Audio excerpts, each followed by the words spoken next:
Hey guys, today I'm going to be painting Raijin from Rising Sun. This will be the first kami I do, and I kind of have an idea of how I want to base all of the kami in Rising Sun, so you'll be able to get to see that. Anyway, let's go ahead and get right to it. Let's get into a sneak peek of the miniature, and then we'll see how I went and got that end result.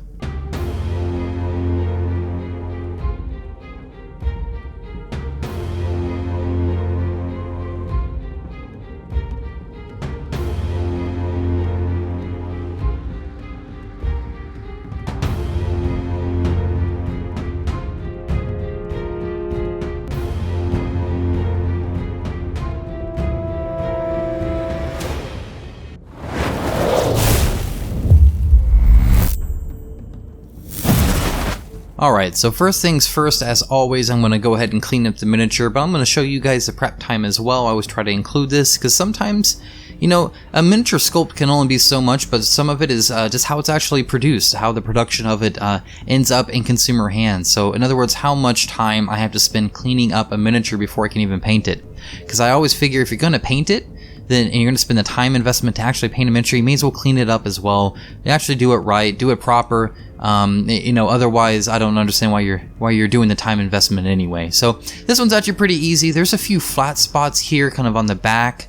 You want to make sure to do that. That's a very noticeable part of the miniature, especially once it's painted up. So if you don't smooth those out, I think that'll look kind of bad. Otherwise it's generally okay. There's a spot on the tassel I'm never quite happy with. These parts on the fins I'm able to get down, but there's one tassel at the end of the ordeal still kind of, I don't know, maybe I could have done it a little bit better. It's really hard to do though. Either way, just take your time and look around the miniature, looking for any spots that you think you might miss.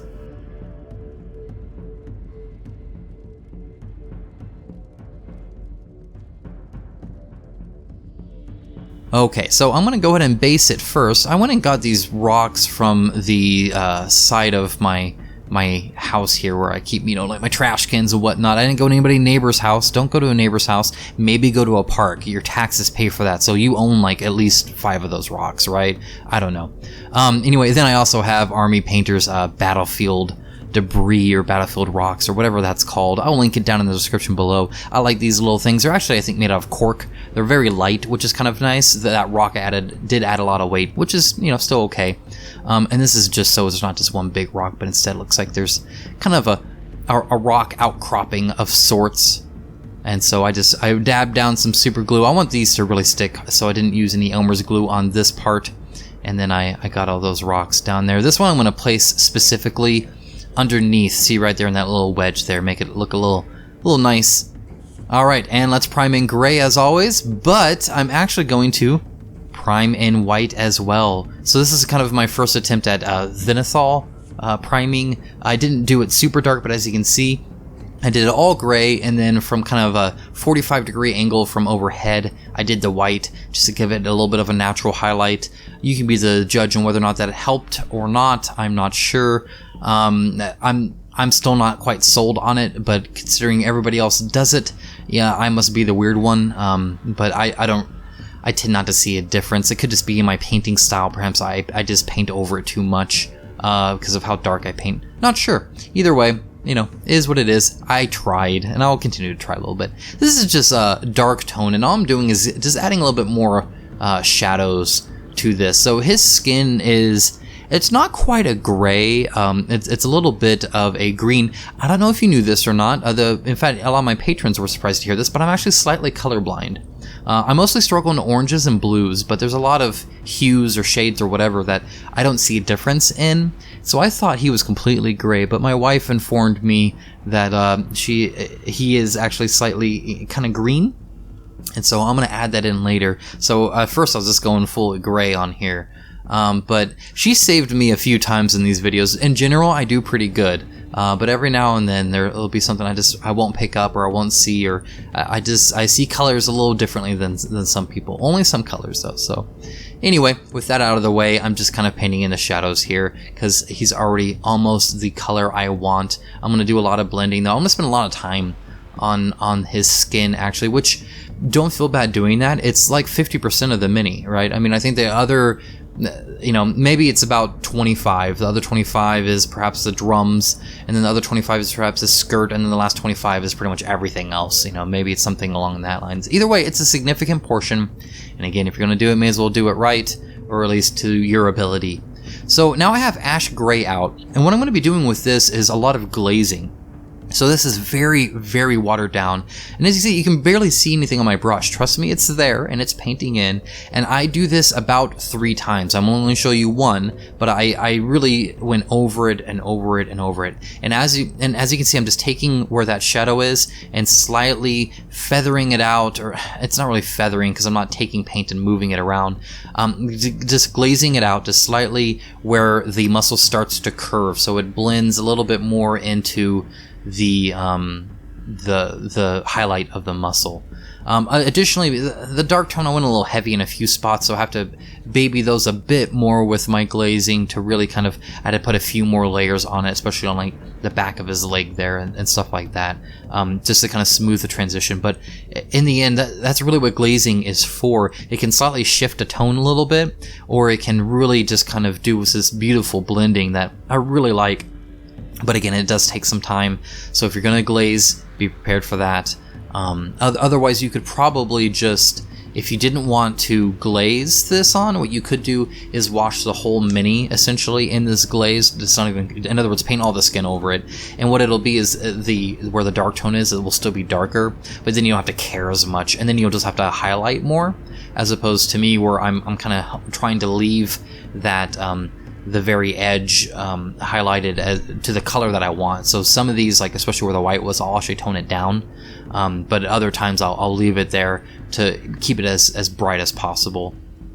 But really, yeah, you can do either one. I think I'm trying to do better with glazes, really trying to explore that technique to see how I like it. I find it really relaxing because, again, it does take a lot of time. So you are just kind of doing this little minute detail, and you can barely notice a difference with one pass on a glaze. You really have to kind of keep doing it. And you know, additionally, with how wet it is, you don't want to hold out on your brush, right? Because otherwise it'll just glob everywhere, you can't control it. So it's very much depending on how wet your paint is, depends on how much you want to put on your brush. And that's kind of hard to do because the brush will just kind of swell it up into its belly, right? So you kind of have to watch it here. This is that Scaly Hide. Like I said, I'm going to turn him green. So this is after several glazings. So I didn't, it's just that color. That was his skin. I highlighted it up, and then I put Scaly Hide over all of it. Again, a very thin layer. This is Scaly Hide as a glaze, essentially, just to shift the color. Like I said, you can do it like that as well. I got my regiment brush out. I'm just going to paint the whole darn thing. Give him a little bit of a green hue over that gray. It kind of reminds me of like a statue kind of scenario here, which is kind of cool, I suppose.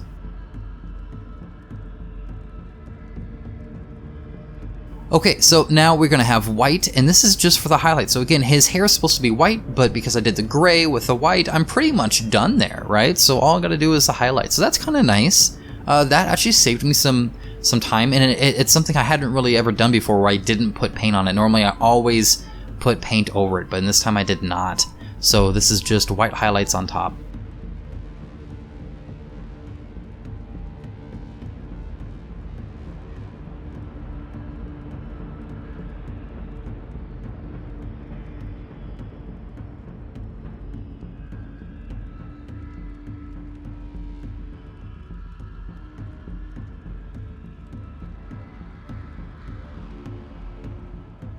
Next up is Seraphim Sepia, and this is just for where the hair kind of meets the skin and then goes into kind of the rest of it. And I'm putting this over the white, I'm putting it over the gray, it doesn't matter really.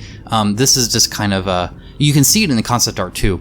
It's just kind of not, I don't know if it's stained or if it's dirty or I don't know what it is. It's in the concept art, and I think it adds a little bit of color to this white too, which is kind of nice. So just kind of put it around where it meets the skin, and then you're done.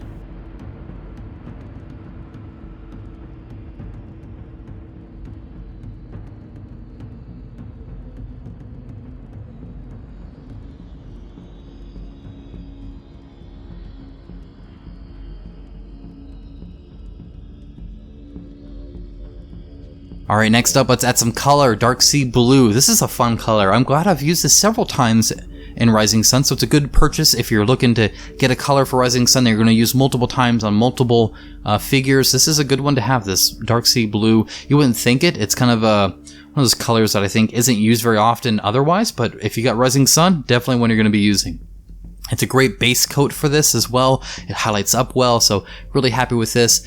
Go in. I know in the concept art it shows this skirt as a different kind of, I don't want to say color, maybe a highlight level versus the pants. I wouldn't worry about it too much. Just paint them up all the same, and you can worry about highlights later. So just base coat. Don't worry about changing nothing. Just paint it all.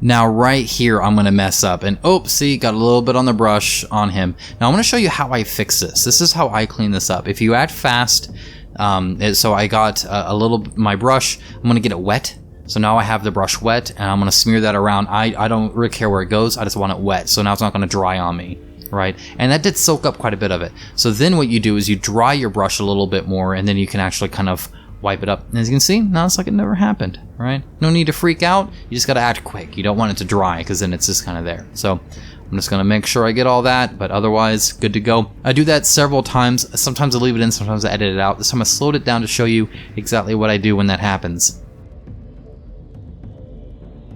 Alright, next up, we're just mixing a little bit of white to create a highlight, and we're doing a very heavy highlight. This is essentially almost an 80% highlight. This is especially on the skirt to bring it up. Like I said, the skirt is, I don't want to see different color, but definitely at a different highlight level than the pants and the concept art. I think it kind of helps distinguish between the two as well. Now, I will say here that I babysit this skirt a lot. And, it's funny, I was just talking about this on Discord with some of my patrons who weren't exactly happy with kind of how some skin turned out. And really, this is, I even mentioned this part of the video, so now they'll know exactly what I'm talking about here. It's okay, especially when you water down your paints enough. You're not adding a whole lot, you're not losing any texture, and so you can just keep playing with it over and over again, just blending it, and if I wanted to, I could reset the whole thing and do a base coat again, and I wouldn't lose anything except time. Here I'm doing an edge highlight, and this is so even more white. Now, I like some of the edge highlight, but then I dislike the other part of it, and I tend not to be this bright anyway. A lot of people exaggerate their highlights. It's not very realistic. It's cool looking. Granted, I think it looks great, and from far away, I think it looks fantastic. But because I'm painting these for me, and I'm holding it right up at my face, I can really see the brush strokes more, I guess you can say. So I'm not going to be happy with this highlight. I wasn't originally planning on doing anything else beyond this, but I'm not happy with it, so I'm going to end up washing it.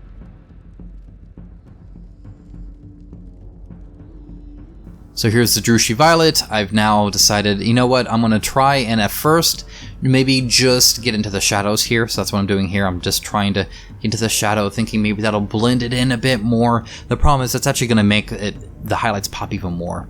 So right now, as you can see now, I'm like, you know what, nope, I'm just going to cover the whole thing. So that's what I'm going to do. So I'm just going to cover it all in this Druchii Violet and see how it looks like afterwards. So let's watch and see what it looks like after this.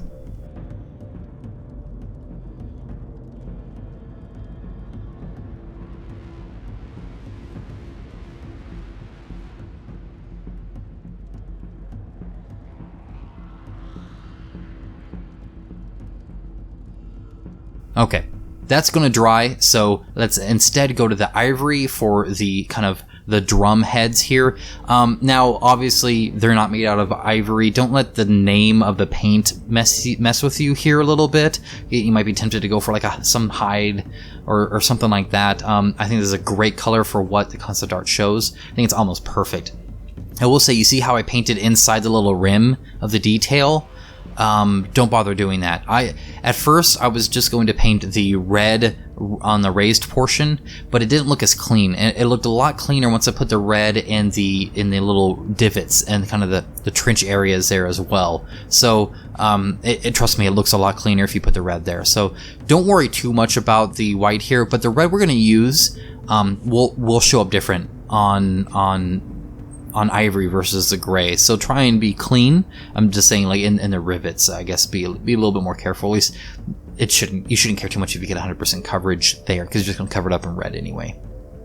And by the way, underneath that arm there really sucks. That is hard to paint. It's more of a shoving your brush in there and praying. There's not a whole lot you can do there, except try really hard. Okay, so it dried again. Didn't like it. Too purple. I don't think it's now toned it down almost too much, and so now I have this dark sea blue out again. This is the normal color, and I'm just popping in those highlights again back out. This will actually, it'll be a little bit brighter and a little bit closer to that blue range, and I think this blends it in. I believe this is all I do. We'll see. It's been 2 days since I've painted this, so I apologize. I can't quite remember, but we'll see. Either way, as you can see, I just keep playing around with it. I throw a wash on it. That's not enough, so I'm gonna put some more paint on it, and it looks fine afterwards. It looks, you wouldn't know I did 2 different attempts at the skirt without cleaning up or stripping or anything like that. See, here's the highlight. So now I added a little bit of white, but obviously not as bright as the last time, as you can see, and I'm really being careful on my edge highlight there. As you can see, I'm working very slowly just to get the edge, and this I think looks way better. It's a lot more to my liking, where it's not as exaggerated. If you like that more exaggerated, larger than life highlight, by all means do that. You can totally do that, in which case you probably would have been fine at the first one, maybe done a bit more blending, but you could have targeted it, as opposed to me where I just threw some wash on it completely.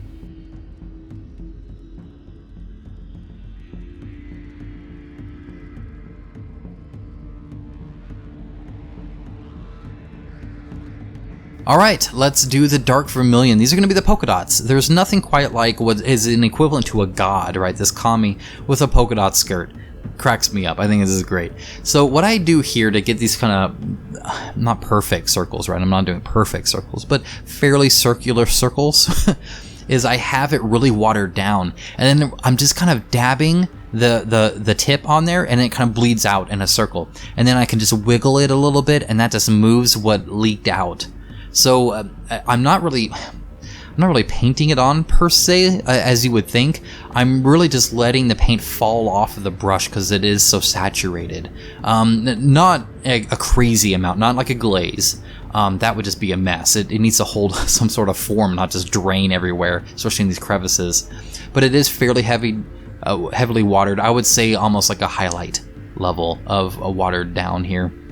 And again, you just kind of put the tip on there, and it just kind of drains off of it in pretty much a circle. And what's nice is it'll drain according to where you're putting it too. So I've talked a bit about how, unless it's all completely flat, it won't always be a circle, right? If it's in a wrinkle, it'll kind of move with the wrinkle. This kind of helps it do that a little bit, I feel, as well.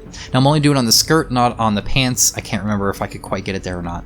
Now, before I finish that drum, I gotta get the eyes, and you're gonna almost see the miniature through my magnifying glasses. I apologize for my head popping in so much.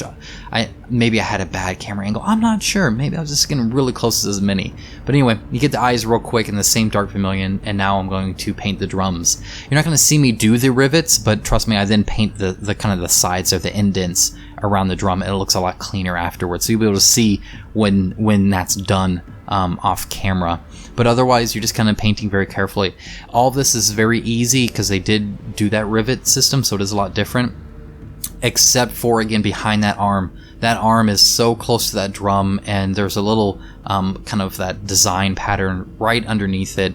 Again, just work slow, work careful, and make sure there's not a whole lot on your brush, especially far up the tip or up the side, so that it's only on the tip, so you can kind of direct it a little bit better.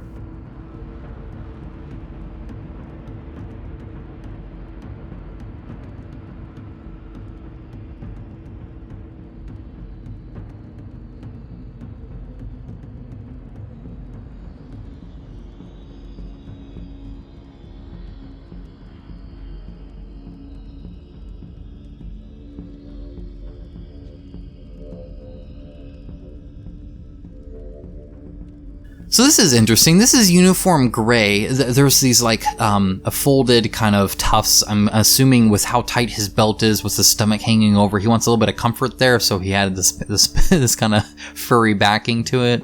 The problem here is that I meant to put Necromancer's Cloak.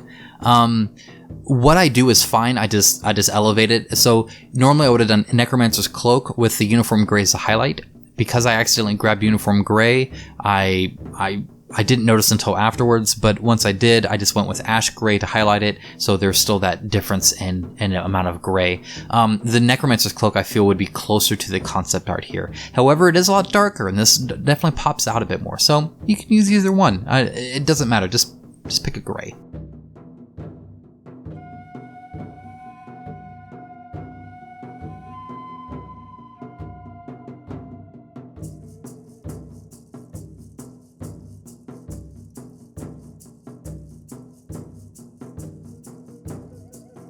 All right, next up is white, and we're just gonna plop this down. Now, again, so you can paint better than me, which isn't hard to do, but if you're watching this and you're like, oh, I'm gonna paint better than the King of Average, be sure to get the top right behind his hair. There's some more of his cape I missed, and so I had to go back and paint that separately. I had to put the wash on, I had to dry brush, I had to do all the stuff that I'm about to do on this up there separately, because I didn't notice until way later, until I was painting the gold. So there's a little bit between those two top drums that is also part of his cape, so be sure to get that. And I don't paint the bottom, don't worry about that, we're just going to throw a shade on it and call it good. So just the top here.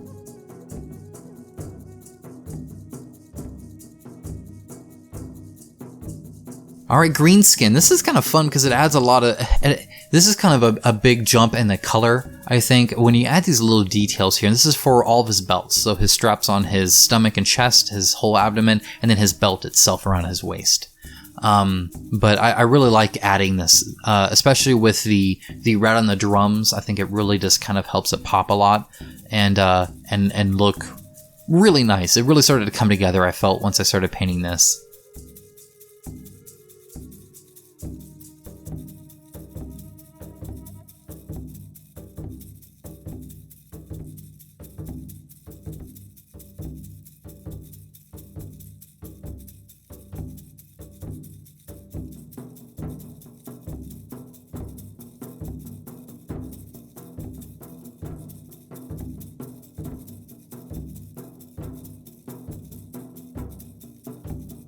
Seraphim Sepia is out again. This is just, again, we're just going to plop this on the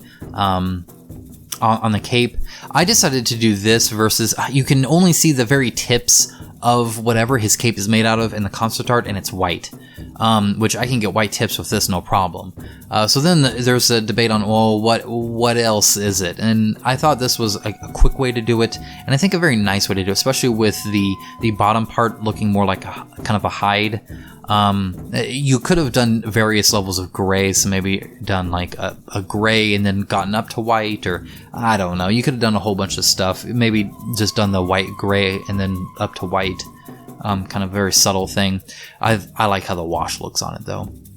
Greedy gold, this is my favorite gold. I'm doing this on all of the parts. I do not film me doing the bracelets because I totally missed them, but be sure to do the bracelets as well. And as long as his anklets here.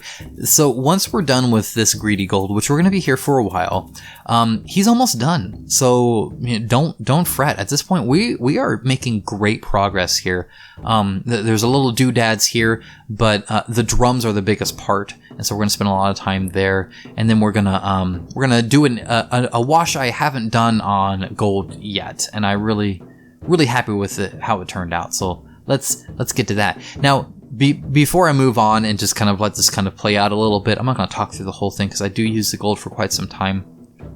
I will say that right now I'm using a smaller brush, and what I'm going to do on the drums is I'm going to paint around where I've already painted, but I'm not going to paint the whole drum in casing in this small brush. That would be inefficient, and I probably end up with brush strokes. So I'm going to upgrade to a bigger brush, but only after I get kind of that fine detail around the cape, around his skirt, or anywhere where it would possibly touch. So when I get the big brush, I can just go crazy with it.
Okay, back onto white while that's drying or whatever it is. I'm swapping it up. Let's dry brush some white onto this cape.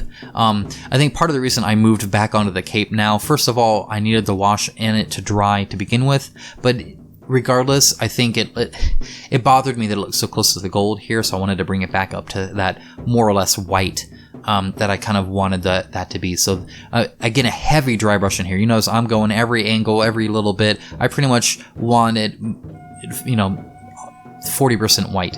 While I have the white out, I'm going to go ahead and paint these fins here. I have no idea what these are. I don't get it. I don't understand. They're cool. I like them. I just don't know what they are.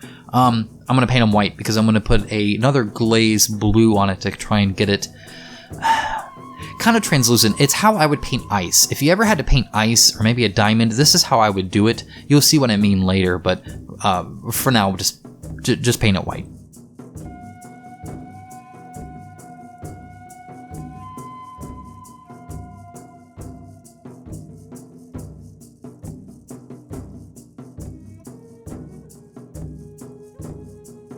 Carroburg Crimson is a red wash, kind of a dark red wash, and it looks fantastic on this greedy gold.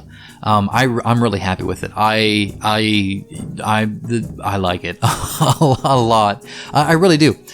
You can put it on heavy, you can put it on light. If you put it on light, it just looks like a shadow. Like you can't even really tell it's red. In fact, on top of the gold, it almost looks a bit more brown or a bit more orangey, which I like. However, on these kind of drumsticks that he has, or whatever you want to call those, they're really thick. I don't know what they are. Either way, you can lay it in a bit heavier and really almost kind of shift the color so the gold looks a little bit different, which in the concept art, it did show it looking a little different in my eyes towards the rest of the drum. So I laid it in a little bit heavier there, and it really, again, kind of shifted it a little bit red tinted, a little bit darker of a gold, which I really like. So very happy with how these look. I don't shade everything. I shade around the rims. I shade, obviously, the kind of drumstick things and the buckles and all that. And then I also go back a little bit later and shade in some shadow. I'll show you what I mean there.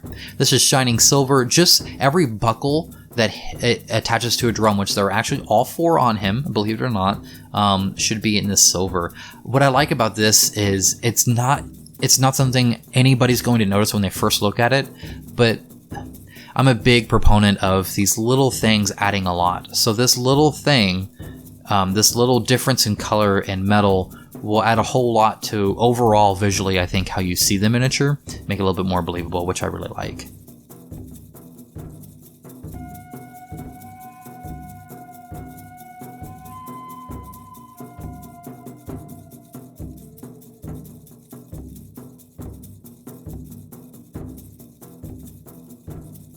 Alright, so now we got the gray blue out, and like I said, this is going to be a glaze.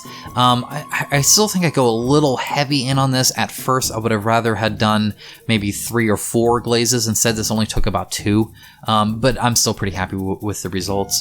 Really what this will do, especially with the white, first of all, it won't be that bright. You can blend it a little bit nicer so it gets a little bit darker maybe towards the end versus the top, which is kind of what I was hoping for. So if you notice, I'm going to go about 80% of the way down, and then when it's almost all out of my brush, I go back in on the last kind of 10-20% there.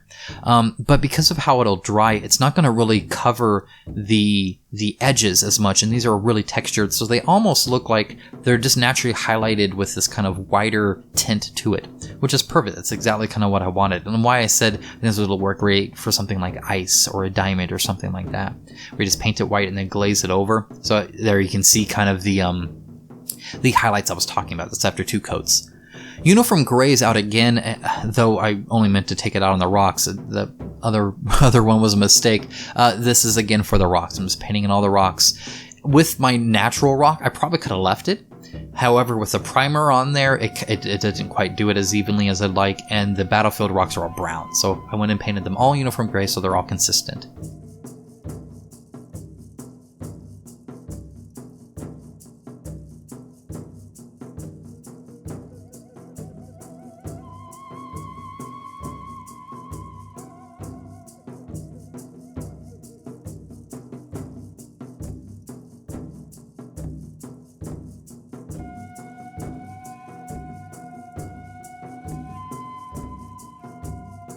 Alright, here's the Carroburg Crimson out again. Like I said, I'm going to add a little bit of a shadow. This is just right underneath, and you can see instantly how much that adds to it. I'm not trying to shade in the whole bottom back end of the drum. I think that would...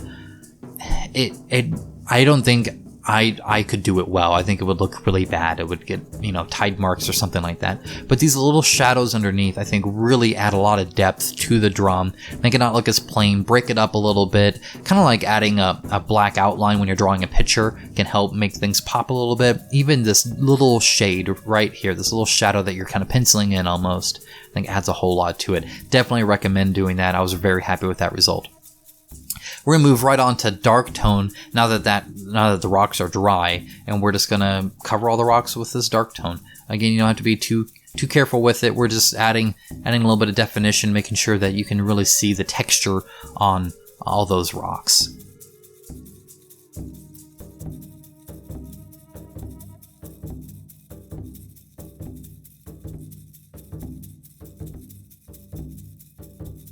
We're wrapping up here. Here's Dragon Red. This is for the tassels here. Now, I will say also, and I missed this, but there's ropes on his stomach that you should also paint in this Dragon Red I completely miss. Additionally, you're not going to see it, but the bottom leg also has this trim around that you should also paint in this red as well. I think changing up the reds helps a lot. Again, if you only have one red, you could use one red on every single part that needs to be red, that's fine. But if you have multiple reds and you end up using them, I think again, it just makes it seem a little bit more realistic. Not everything is all the same color, and it wouldn't make sense that he perfectly color matches his polka dots with his tassels, which is his drum heads. I mean, maybe he does, I don't know. Either way, base coat of this Dragon Red.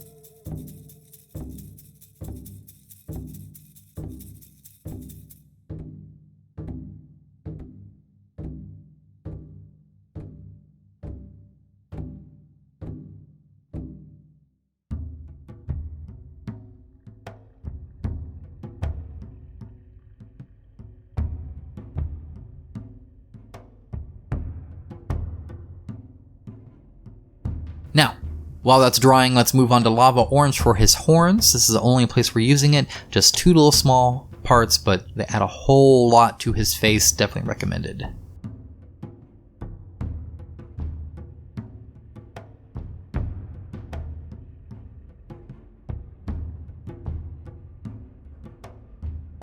Ash gray. Now that that dark tone is dry, we're going to dry brush on this ash gray. I really like these stark contrasts, especially on something like rocks. It instantly makes them look so awesome, really pops out the texture a whole lot, and again, really like it. It's super easy to do. Just jab it in there.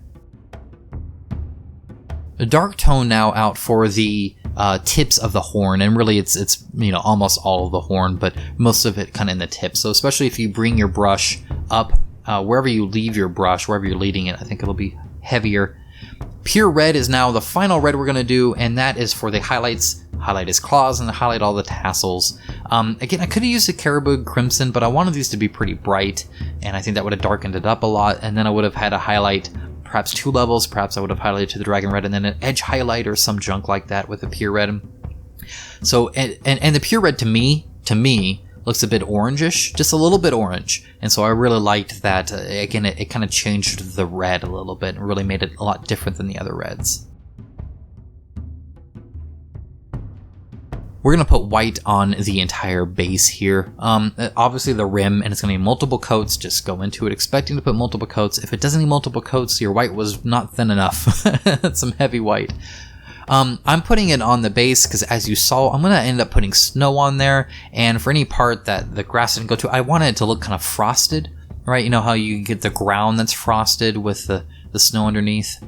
I'm using the Lowland Shrubs by the Army Painter, by the way, so we're going to go ahead and take one of those, and this is one of the small ones, and even then I'm going to cut it in half. He has a small base, which is unfortunate. If he had a bigger base, I could do a lot more. I really enjoy basing, and first I just kind of plan where I want to put it. And so I decided, well, I want that one kind of in the front. So I'm going to put it right there near that big rock. And then this other one, let's put it kind of towards the back here. Again, depending on how you base it and how you want it, you can put that anywhere you want. I'm going to shove it right kind of where his other foot is, kind of in the front and back. Here's some Elmer's glue, just some regular white glue, watered down and then brushed on. I'm just going to brush it on the entire top.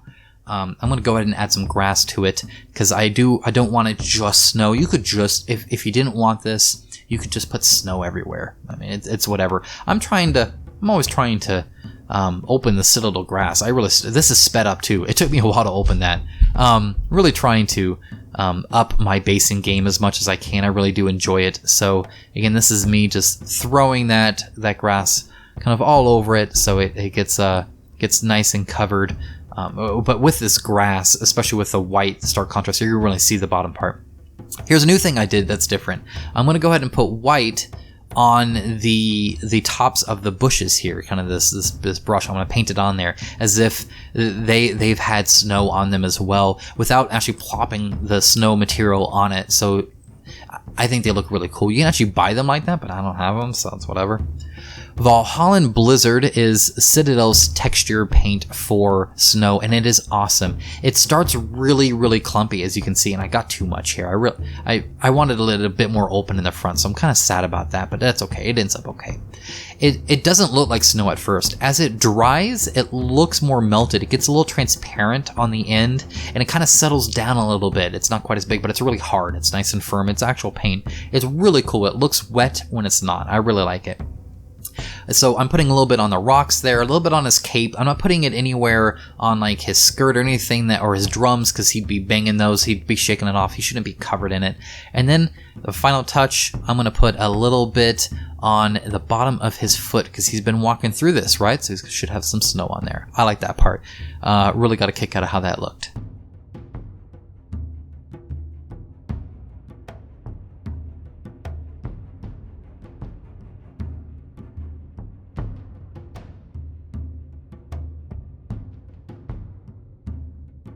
All right, let's varnish them. This is my matte varnish. So again, I don't tend to gloss varnish if I don't have to. And here is the finished miniature. Here he is, all completely done and finished and complete. And no cutaways like before, no tease. This is him. I'm really happy with how he turned out. I think he turned out great. I enjoyed painting him. I enjoyed every part of it. He was a long paint job, don't get me wrong. It seemed to go faster when you're changing the paints, when you're doing different techniques. It just really, I think, when you're not frustrated with it, right? The miniature quality is really good. The sculpt, I think, turned out really well. Anyway, a pleasure to paint. This back part of the base, by the way, with the grass and the snow and the rocks, love it. Love the back part. The front is pretty much all snow. A little unfortunate, but that's okay. Either way, guys, I hope you did enjoy this miniature painting. I certainly enjoyed painting him for you. And again, this is the first kami that I've done. I do hope to do the other kamis. I'm going to be basing them all similar to this. In the game, they come in the winter, so I figured I'd do snow for them. I think that kind of makes sense, that they'd all be kind of trekking through the snow as they come in from the winter or whatever, right? So anyway, if you did enjoy this, then stay tuned. I'm about to have sort of announcements. Let's actually get to that right now. So up on the screen, you're going to see every single one of my patrons. I want to thank every single one of you. Thank you so much for being my patron. I recently got quote-unquote reviewed by YouTube, and they determined that they're just not sure I'm ad compatible. They need more information. Apparently I'm pretty edgy. I don't know. Regardless, what that means is it is only because of you that I even get anything out of this. It is only because of you that I'm able to get more Kickstarters, more miniatures to paint, more paint stuff, and to bring you more content. So thank you. If you would be interested in joining these awesome people up on your screen, go ahead and look in the description below. I have a link to my Patreon. You can click that, check out what I have to offer. I really, really appreciate it. If not, at least give this video a like, maybe subscribe if you want to see more. I'm going to keep producing these regardless of what YouTube thinks. You know, I don't need them. All I need is you guys. You guys are awesome. Thank you so much, and I'll talk to you soon.